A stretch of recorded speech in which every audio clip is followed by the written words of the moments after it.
Good evening, glad you tuned into Maisha Television. It is a day when we're celebrating the comeback of WRC Safari Rally. For more of these, join me on Maisha Prime News. My name is Rida Chebet Kerig. But first, here are our top stories. 391. I was listening to the control of budget. The 391 chair. The statement is there. That money has been not used for any other purpose. Is intact.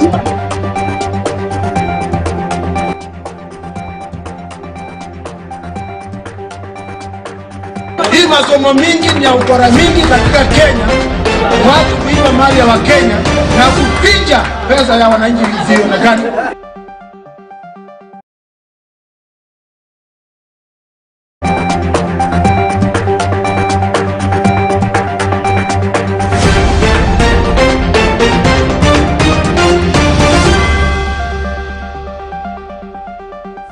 Welcome.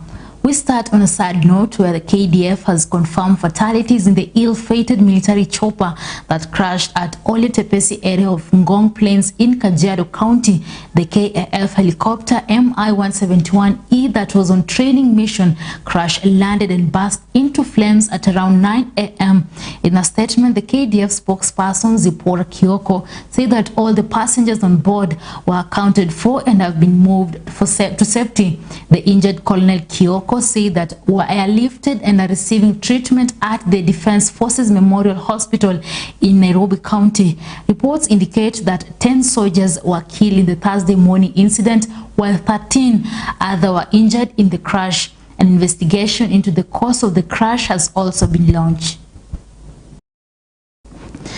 Sebastian Ogier edged Toyota teammate Kel Rovanpera to win the opening super special stage as the Safari Rally officially made its return to the World Rally Championship. The reigning world champion made light work of the 4.48-kilometer 2x2 Kasarani gravel test held in front of a vocal crowd at Kenya's capital city, Nairobi. The stage marked the first WRC action in Africa since the 2002 Safari Rally. 10 seconds. 5, 4, 3, 2, 1. And they're off, ladies and gentlemen. President Uhuru Kenyatta on Thursday flagged off the 2021 World Rally Championship Safari Rally at the Kenya International Convention Center in Nairobi. Speaking during the ceremony, the head of state said the Safari Rally holds a special place in Kenya's history and it indicates the ambitions of a country that is led by the dreams of young people. Let me begin by saying how proud I am, joining millions of Kenyans who I know are extremely happy. For this Safari Rally holds a special place in Kenya's history. Indeed, it is synonymous with our advancement as a people and reveals our ambitions for a country that is led by the dreams of its younger generations. The Safari Rally was first held in 1953 to commemorate the coronation of Her Royal Majesty Queen Elizabeth II. The Kenya Safari Rally is the 6th round of the 2021 World Rally Championship and has attracted 58 entrants from across the globe. The last time that Kenya participated in the World Rally Championship was in 2002. 1, and they're off. Colton and Tim Jessup. After the flag off from the KICC, the cars headed to Kasarani for a side-by-side race on a purpose-built spectator grandstand from 2 p.m. from which will set the pace for the race that will kick off on Friday from the main service park at the KWS Training Institute in Naivasha along the Nairobi-Nakuru Highway. Kenyan drivers Carl Flash Tundo, Hamza Anwar, Jeremy Wahome and Makrai Kimathi have exhumed confidence ahead of the World Rally Championship Safari Rally, which will see drivers tackle some of the Kenya's most technical routes. Wahome and Anwar, both 22 and Kimathi 26, are some of the youngest Kenyan drivers participating at the event as part of the FIA Rally Star program, a global initiative that seeks to identify, train and develop talented young drivers between 17 to 26 years.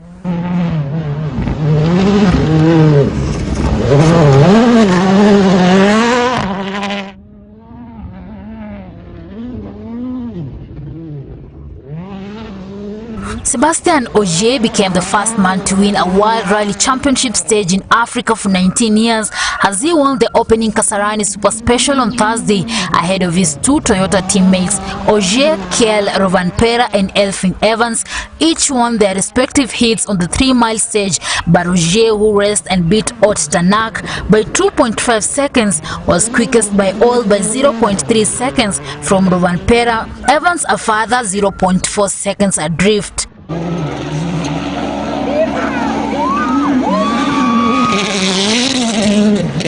Maisha Tv. Bungoma County Governor Wycliffe Wangamati is under siege. This is after the Controller of Budget revealed that the Wangamati-led county spent 391 million shillings intended to pay the May's salaries for other purposes. However, the county head rebuked Dr. Margaret Nyakango report, maintaining that the coffers are still intact in their accounts. Bushebi Jr. prepared a full report of this. that money has been not used for any other purpose is intact. For quite some time now, Bungoma County Assembly has been at loggerheads with the Bungoma executive led by Governor Wycliffe Wafula Wangamati. The governor, who narrowly escaped an impeachment bullet last week, has ended up on the receiving end of the controller of budgets in the country after it emerged from the findings of the controller of budgets that Bungoma Governor Wycliffe Wangamati's county government spent 391 million shillings intended to pay salaries for other undefined purposes. Dr. Margaret Nyakango approved the withdrawal of 391 million shillings requested by the executive of Bungoma County to pay salaries for the month of May 2021.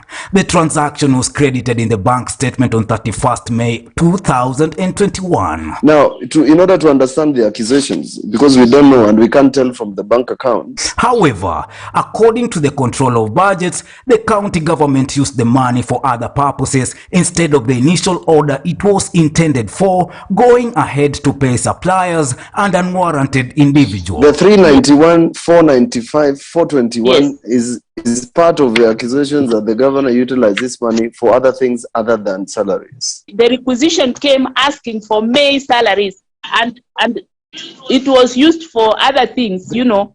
What things? What things? Quantum, I can list them.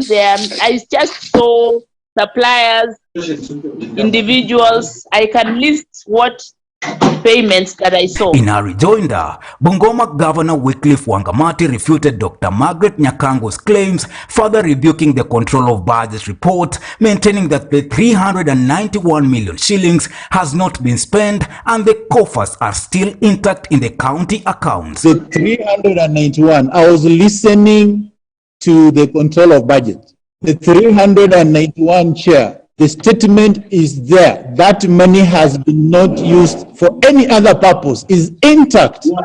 That one is a fact the Control of Budget can check, and even in her starting statement, that's what she implied. So it's important that that clarification is done so that nobody leaves this meeting thinking and spreading the rumor that the county government of Bungoma has spent 381 million. Anything else apart from the requisition that we had. In addition, Dr. Nyakango also revealed that Bungoma County government is yet to submit the budget draft estimate to the County Assembly, whose deadline was 30th of April 2021. Bungoma Senator Moses Wetangula, who was part of the Senate committee, asserted that civil servants in Bungoma County are up in arms with the governor over unpaid salaries. We are complaining about our employer who has not paid us the salary of May. This is June. We are approaching the end. We've not been paid. Maisha TV. And the vetting of Anne Kananu as Nairobi County Deputy Governor was done lawfully. That is according to the High Court. A three-judge bench consisting of Justices Said Chitembwe, Weldon Korir and Wilfrida Okwanyi ordered that all petitions challenging her ascendancy are without merit and have as a result been dismissed. Justice Okwanyi noted that a governor is only a nominating authority and not an approving authority. Sonko had claimed to have withdrawn Kananu's nomination in a letter dated December 7th, 2020. Kananu took over the office on January 15th after being successfully vetted by the ward representatives. Was allowed by law to do anything that would bring that process to fruition. In that regard, we are guided by the provisions of Article 259, Sub-Article 3A and B, which stipulates as follows, and I quote that section: every provision of this Constitution shall be construed according to the doctrine of interpretation that the law is always speaking, and therefore, among other things, a function or power conferred by this Constitution on an office may be performed or exercised as occasion requires by the person holding the office. Any reference to this Constitution to a state or other public office or officer or a person holding such an office includes reference to the person acting in or otherwise performing the functions of the office at that particular time. From the above analysis, we find that although the Speaker of the County Assembly, while acting as a governor under Article 182, Subarticle 5 of the Constitution, has no power to appoint a deputy governor, the peculiar circumstances of this case entitle the Speaker of Nairobi City County Assembly to complete the ongoing process of appointment of Hon Kananu as deputy governor. The process had been stopped by the court in the Peter Agoro case, and it is the same court which vacated the conservatory orders, hence allowing the process to proceed to its legitimate and logical conclusion. Had Hon Kananu not been approved by the county assembly, the gubernatorial by-election would then have been held. There were other issues which we considered, starting with the argument by some of the parties that the gubernatorial election, having not been held within 60 days from the date of the impeachment of Hon Sonko by the Senate, no election can now be held as it had been overtaken by events. There was a contrary position taken by the IBC to the effect that a conservatory order only freezes time and cannot be equated to expansion of constitutional timelines. Interestingly, all the parties relied on the same case, which was the case of George Michael Wanjohi, to advance their competing positions. In view of our findings herein above, this issue no longer requires our extensive analysis. Nevertheless, our brief answer to the question is found in the George Michael case, where the Supreme Court held, under quote, consequently, any statutory process or acts done will traverse the provisions of the Constitution. This court will not hesitate to declare them void. Hence, a stay order will not be tantamount to stopping a constitutional process. I'll end the quote there. We therefore agree with the IEBC's position that a court's order staying the occurrence of a constitutional event does not amount to a breach. And as the 2022 election contest starts to gather shape, the Wiper Party of Kenya has indicated that it could work with the Deputy President William Ruto to go win the elections. The Wiper says that it has had enough with ODM leader Raila Odinga, whom it accuses of being dishonest. Kirinyaga County Governor Anne Waiguru has come out to weigh in on the shocking defection of Kiambu Women Representative Gathoni Wamuchomba. With regard to the Jubilee Party, that we have been facing some challenges, and we have to introspect. As I said, we need to look internally. We need to sit down and ask ourselves, where is it that we're not going right? The Kirinyaga County boss has admitted that all is not well in the Jubilee Party. Anyone who imagines that that is something that you can overlook, I think they are living in denial. You're looking at even the things that are happening today in the political arena, and going forward, if we're not very careful, we will end up losing a lot of the support that we have had as a Jubilee Party, and especially from our own members. She has said that there is a need to rethink and to reposition their party. You need to get politicians who are strong on the ground. You need them to have roles and responsibilities, and they're the ones who actually determine the direction that the party goes, as opposed to having bureaucrats determine the direction of a party for you, because that is one of the challenges that we're facing as Jubilees. However, Ole Sankok, a diehard Ruto footman, says time is up for those who are still in Jubilee. Kabla amjawachwa kwa mataa, the season of transfer have been open, and that is why we are buying players, and you have seen that we are buying strikers, midfield.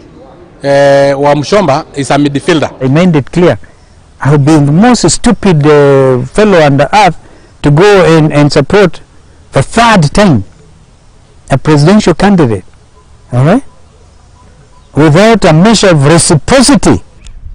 Na sasa Kalonzo akisimama akisema anataka kuwa president, unaanza kusema anabweka namna gani? By August and somewhere September, there will be a stampede in Karen. But thank God, our hustler mansion is large enough. It can accommodate all Kenyans. And our coalitions are open. In fact, I want to invite Ruto. Tunataka kuanza kuongea na wewe hata. There will be a lot of realignment. You recall what I said a lot of realignment before 2022. Pundits have pointed out that this is an all-out political onslaught between President Uhuru Kenyatta and his deputy William Ruto. The widened fallout, now evidenced by massive switch of Uhuru's die-hard supporters to William Ruto's hustlers, tells it all. Kenya witnessed another of the biggest defection moves in the recent past in political fraternity, adding to the growing number of people running away from Uhuru Kenyatta to join William Ruto few days after reports of a possible coalition agreement between ODM and Jubilee. So the issue and the idea of a coalition is very welcome. However, I think while you're doing that, there are certain things that you need to do first. And the issue of strengthening your own party so that you can be able to bargain even with the person you're getting into a coalition with, because you bargain on the basis of strength. So we expect people to move from different directions to a lot of directions anyway. But we will settle 2022 before April next year. For Maisha TV, Bushabi Jr. And back to degree politics, Bungoma County legislators have condemned the Independent Electoral and Boundaries Commission (IEBC) requirement to have the degrees as a requirement before running for an elective position in the upcoming 2022 polls. The leaders say that IEBC directive is ill-advised and leadership should not be measured by education papers, but the ability of the leader to lead with integrity. 28 out of the 47 of Baringo MCS have the degrees. Nataka kuambia watu sio degree ndio inafanya kazi. Ni wisdom, uongozi ni ule wisdom ya kuzaliwa nayo. Tunajua watu wengi sana hata kwa assembly wenyewe na degree na nafikiri next year tutaonana hapa. So utenda kazi ni uongozi ambaye inatoka kwa Mwenyezi Mungu. Hii masomo mingi ni ya ukora mingi katika Kenya. Watu kuiba mali ya Wakenya na kuficha pesa ya wananchi isionekane. So kwa hivyo nataka niseme leo hii kwamba wale ambao wanafikia tomo mambo ya degree katika Kenya, hawa ndio wamemaliza Kenya hii. Kama Moi angekuwako, hii wizi mingi imejaa Kenya. Bwana Moi aliongoza Kenya hakuwa na wizi kama hii. I agree that for us to be members of the county assembly, we don't require a degree. It should not be mandatory. But we need to encourage our young people with very good sentiments so that they can move higher to achieve the best. Government spokesperson Cyrus Oguna has warned Kenyans of a possible fourth wave of COVID-19. Oguna said that Kenyans should be vigilant and take all the laid down measures by the Ministry of Health to safeguard against the coronavirus. Oguna witnessed the fourth day of the countrywide COVID-19 sensitization campaign sponsored by the Ministry of ICT, Innovation and Youth Affairs today in Mombasa. Shane Amoga tells us more. The countrywide sensitization campaign was organized by the Ministry of ICT, Innovation and Youth Affairs. This comes at a time where there is an increase of COVID-19 cases within the western belt of the country. Tunajua Wakenya tunasahau haraka sana. Mambo ikinyamaza ikitulia kidogo hivi, watu wanafikiria basi hii ugonjwa imeisha, imeenda. The state spokesperson stated the goal of the campaign was to educate and make the public aware on how to deal and protect themselves from the pandemic. This can be achieved by maintaining social distance in public, avoiding crowded areas, sanitizing, washing hands regularly, and wearing of face masks while in public places. Tukaingia katika ile tunaita wave 4 kwa sababu kuna uwezekano wave 4 tunapokosa kutii, tunapokosa kufuata maelekezo na maagizo ya serikali. Kwa hivyo lazima kila wakati tuelezee kwamba ni jambo la kimsingi kuweza kufuata maelekezo ya serikali ili tuweze kujiepuka na kupata maambukizi ya corona. Oguna added that the campaign will help clear the myths and misconceptions about the COVID-19 vaccine. He stated, acquiring the vaccine vandalizes to flout the Minister of Health COVID-19 guidelines, since one can still contract and spread the virus. Na ni kweli pia na ni kitu cha wazi kwamba wale ambao wamepata chanjo ndio watapata maambukizi. Manake kupata chanjo haikuzuii kupata maambukizi, ila tu kwamba inapunguza makali ya maambukizi. Lakini pia vile vile ukipata maambukizi licha kuwa umechanjwa, wewe pia unaweza kupitishia mwingine. Kwa hivyo kitu cha msingi ni kutahadhari sote kwa ujumla. Wewe mtoto mdogo, wewe mzee, wewe mnene, mfupi, kila Mkenya lazima akichukue tahadhari. The pandemic has curtailed the economic growth of the country. It has also left many as orphans. Families also face the economic burden of taking care of their loved ones. Halafu tunateseka na dewa rent. Nyumba yake kuna dewa rent kabla corona ianze. Hakuna kitu kinisaidia mimi, kuna watoto watatu. Some have been left jobless. Imagine sahi nimetoka kule nyumbani sijui naenda wapi. Huku kumefungwa. Nikirudi pale watoto wananuliza baba vipi? Mtoto analala na kikombe ya chai rangi. Jamani, naomba mimi sina la kufanya, sina mbele sina nyuma. Most businesses have closed and laid off their employees, while those deemed as essential servants are being paid low salaries. Si maambukizi ya corona peke yake, lakini unapopata maambukizi ina madhara gani? Kuna watu wanapoteza hata na ile tunasema savings za kwao ili kwamba waweze kuhudumia mtu kwa hospitali. Kuna watu wanapoteza wapendwa wao, watoto mko mayatima, wanatoka shuleni. Biashara zinaharibika jinsi dada alivyosema jana, na biashara zinapoharibika na basi pia inamaanisha kwamba pia watoto watatoka shuleni, mapato chakula haitapatikana. Billions have been allocated to revive the pandemic's tricky economy in the 2021-2022 budget. The question still remains whether Mwananchi will benefit from it, or will it be a puzzle of how billions were embezzled. Reporting for Maisha TV, I'm Mogashane.